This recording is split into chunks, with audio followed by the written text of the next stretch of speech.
Welcome to the Find Your Voice, Change Your Life podcast with psychologist Dr. Doreen Downing. Listen in as Doreen interviews people who felt they didn't have a voice or who suffered extreme speaking anxiety. You'll hear stories about how they struggled to speak up, what they did to find their authentic voice, and the confidence they now feel to speak up and make an impact.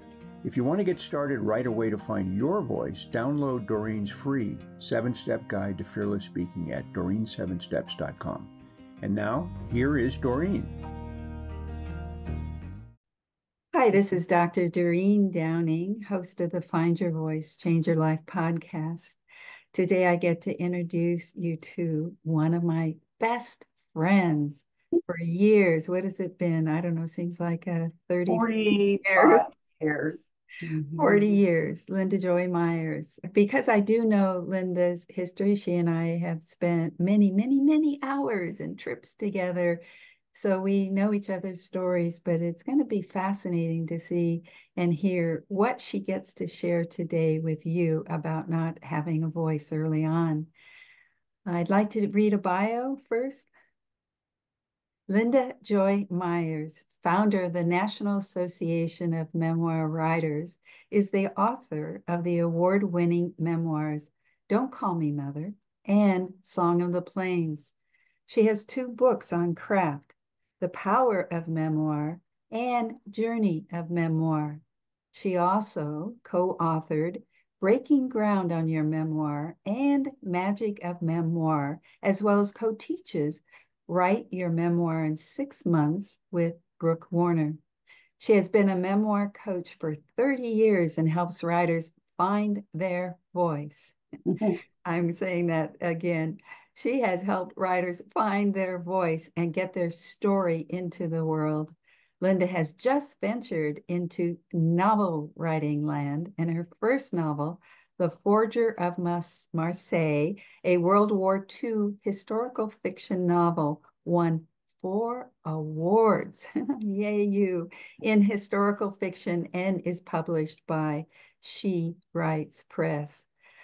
Oh, Linda, those days when we sat at a hotel in Berkeley on Telegraph Avenue or Shattuck Avenue and shared our life stories. You've really accomplished so much, and so have I. And it's interesting that we both have come to use that phrase, find your voice, and mine's about speaking and yours is around writing. And It's still about words. yeah, It's still about truth. It's yes. still about the main things that people struggle with. And it's also about getting over our own shame about how it is that we didn't have a voice. We used to talk about the details of some of our stories together and the pain of it, the yearning for a different vision that we could sort of almost see, but it was like, I don't know how I'm going to get there, but there must be something different and better to aim for. Well, it just occurred to me now as you started talking about it and we both reminiscing those moments. I think that you and I provided a witnessing and a listening to each other to validate. I mean, we both had grandma stories. So let's focus on you, though. I know you have written also some of what you've submitted here for this podcast, that you did have a difficult time finding your voice and you had a grandma story. And so whatever comes about when you reflect back on how you weren't seen or heard. Well, I write about this in my memoir, Don't Call Me Mother. I began writing because the story was so big and the lack of resolution was so big back in the day, 40, 50 years ago. My mother left when I was 4, and then my grandmother started raising me, and she was really lovely and wonderful. I lived with some other people for a while. My parents decided I should be around other children, which were truly a nightmare. My grandmother rescued me from that situation. So we finally ended up in a little town in Oklahoma, living near her best friend, whom we called Aunt Helen. And thank goodness for Aunt Helen, because she was like kind of mother figure that probably my grandmother needed. They were the same age, but still, that was in the early 50s. The good news is that I had a stable home. I knew very much what it was like not to have any kind of home at all and or safety. Things were good for a while, and then now I realize there was mental health issues that, of course, nobody used those words back then. Speaking of words, there were no words for some of these things, but became quite violent and critical and enraged and all kinds of things about a lot of things. She carried a lot of her own pain, no doubt, but all I knew is that if I didn't agree or I didn't obey, I could get hit or anything could happen. She might be yelling at me for 2 hours or whatever. It's very hard to have any kind of permission to have anything but just survival happen under those conditions. But I had another way of having a voice, and luckily, she also offered music to me and had me taking piano lessons when I was 7 and the cello when I was 9. And that's when I met my cello teacher, who inspired one of the characters in my novel, as a matter of fact. And of course, he's in both of my memoirs, Mr. Broniger.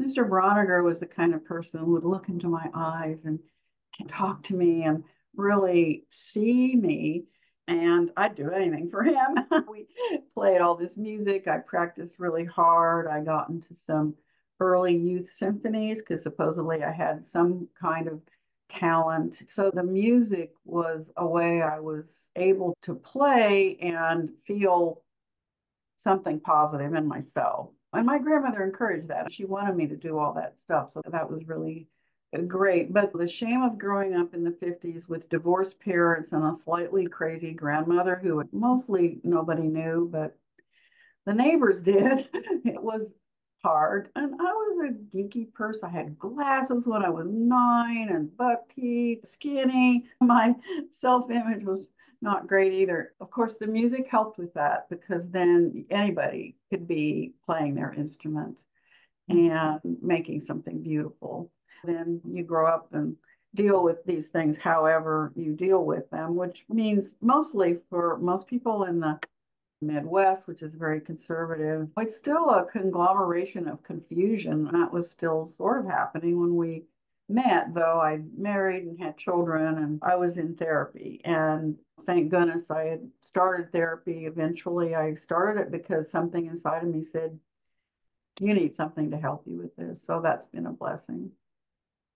Perfect. What a snapshot of early life for you. One of the things that I'm responding to is the way that you talked about the voice that comes through in the music. You used the phrase positive feeling. To me, that feels like there was something really true, something authentic, something you were tapping in. I call it the spirit soul, but that is really wonderful to imagine you as a little one in the midst of that kind of suffering, but to have this sweet man see it and draw it out of you or invite it out of you. I was lucky. I had male teachers mostly, and they were all just really great guys. And if you're a male music teacher, you're already weird. You're already different than everybody else in the world. You're not a sports person and you're not a he-man. They were perfectly normal looking, but there's a tenderness that goes along with being a musician for anyone. And there were boys, one of whom I fell in love with in the cello section. There were boys that played the violin, viola. It'd be one thing to play a tuba, but if you're playing a violin, you're not a regular guy. So there's this camaraderie that comes from being a musician and doing that together and going to rehearsal every week and playing concerts in public. And so I suppose in a way, we were our own family, and many of us remained emotionally close for many years. From time to time, we'd see each other, and that was a gift too. I definitely felt transported sometimes. You want to talk about spiritual experiences, and a few other times too. But if you're playing Beethoven, for instance, in a symphony, for one thing, you're working very hard to play well, but you're somewhere else. You're not in the regular world. Chopin on a piano, you name it, you're just in this world, and you don't have to talk. It's safe to play. Better not make a mistake. My grandmother was always waiting in the wings for a mistake, but it was freeing, and it was some Mhm. kind of expression. I love that word, freeing. We know each other so well, and just getting a deeper appreciation, even right now, tapping into those moments really moves me because I know a lot about the suffering. To remember or see you as somebody who is feeling that freedom and being seen for the beautiful soul you are early on. Oh, Yay. Yeah. So I know therapy is a place where we learn to face those, I was going to say awful, because it was awful in some ways. hard, difficult. I know. Yeah.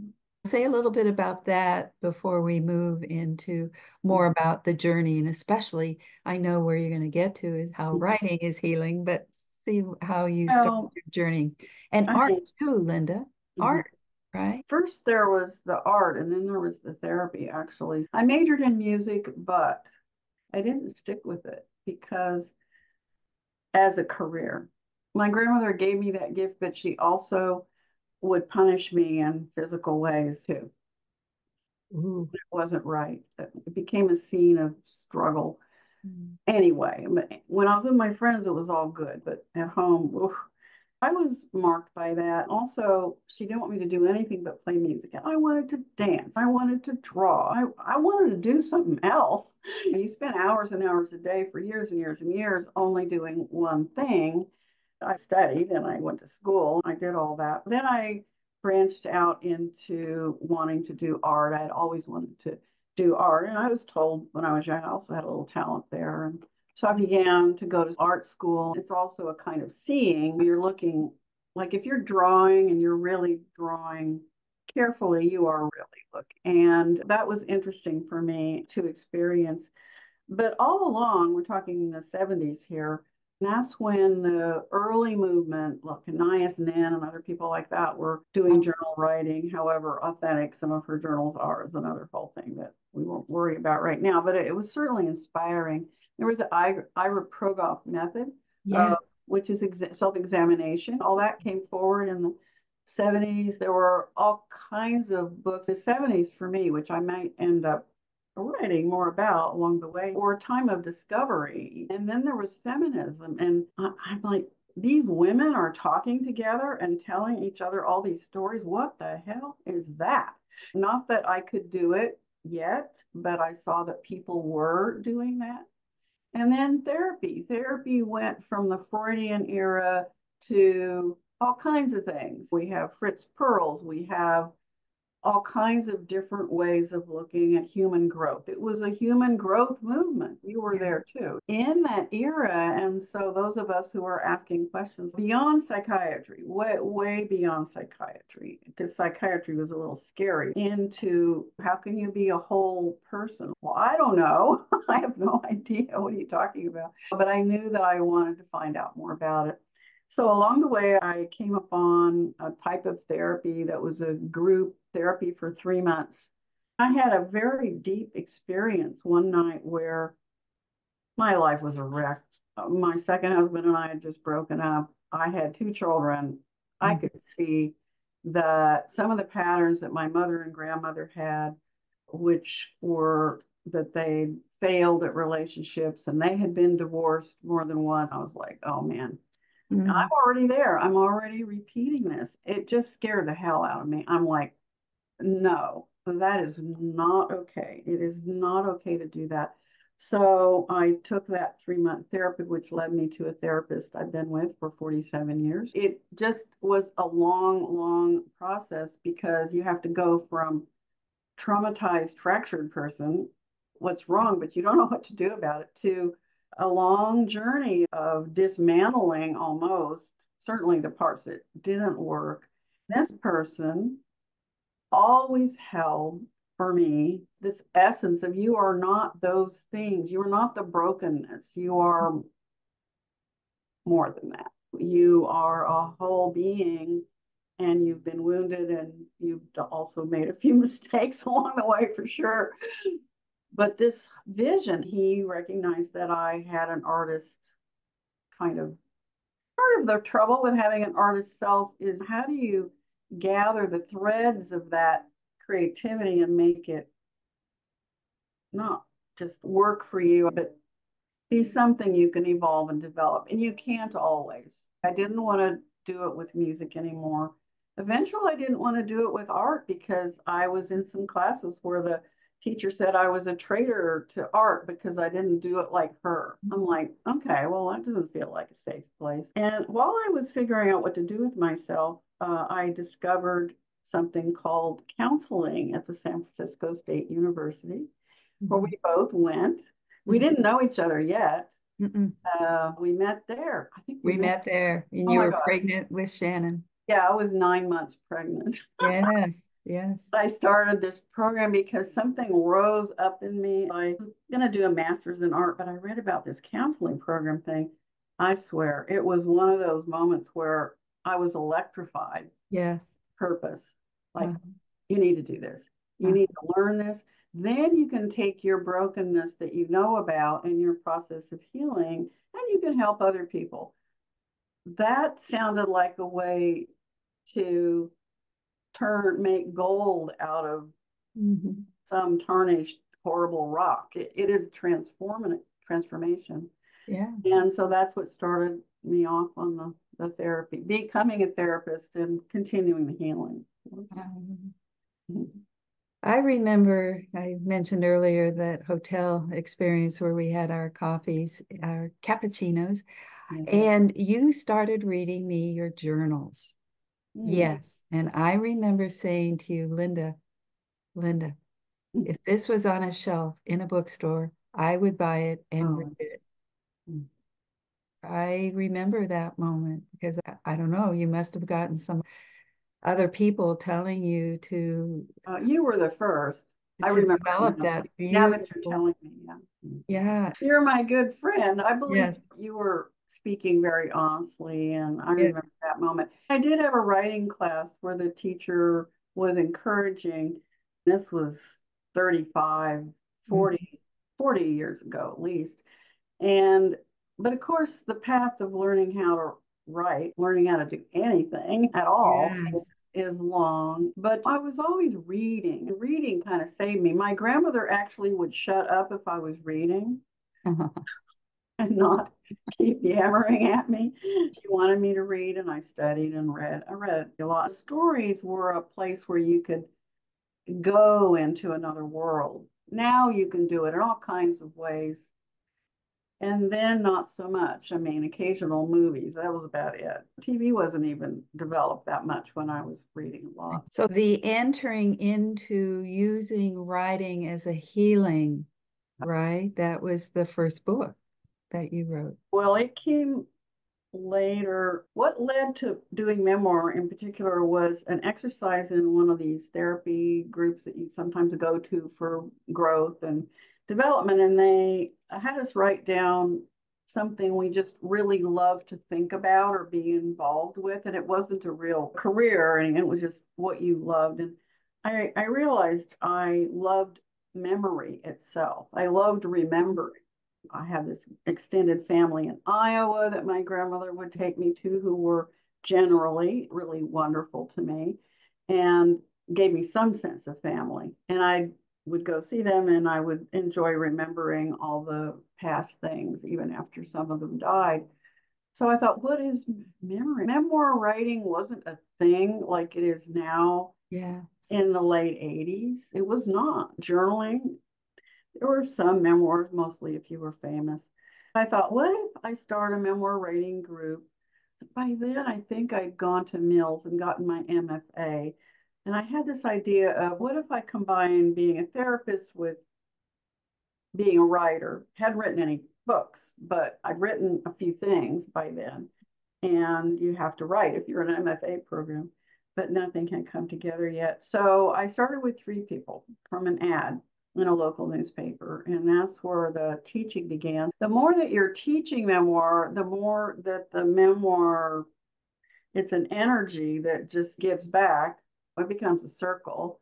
And you end up being engaged in all their stories, and you want to hear more. That just eventually kept growing. That led to my first book, Becoming Whole, Writing Your Healing Story, because I thought, well, there's got to be some I got to do something with this stuff because I had exercises. It was a full teaching, and it did lead to that first book. Yeah, for listeners, is that still available, Linda? Yes, I think a version of it is on Amazon. Yeah, that would be great. Those who may want to do memoirs, which in a moment I hope we can get to where you are about to do a whole class on memoir writing with somebody else we know. But I just want to take that breath and appreciate already the fullness of your journey, the learning journey, the alchemical process of transformation that you've gone through, and that just by doing it, what you learned about how to do it with others, they are now out there listening to you today, perhaps. Tell us a little bit more about memoir writing and what you're up to today, nowadays. Right. One wonderful part of the last quite a few years, I've been co-teaching with my colleague, Brooke Warner, who's also the publisher of She Writes Press.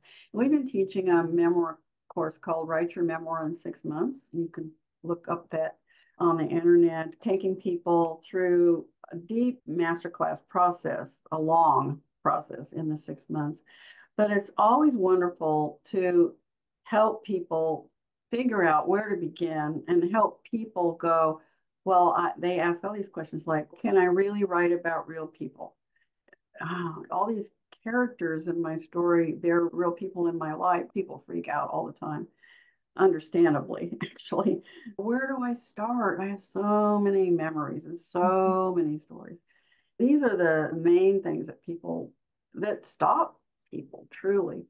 So I've been enjoying teaching about that in a lot of very deep ways. I also, along the way, 2008, started the National Association of Memoir Writers. So there'd be a place where memoir writers could meet and I could talk to them. I've been doing that for 15, something like that, years. I've lost track. There's lots of ways to teach. There's the long way, there's a quick class, there's a few weeks, there's different ways, but I am going to teach a class on the craft of writing a successful memoir with my colleague Carla King. This is starting July 29th. We combine different two models.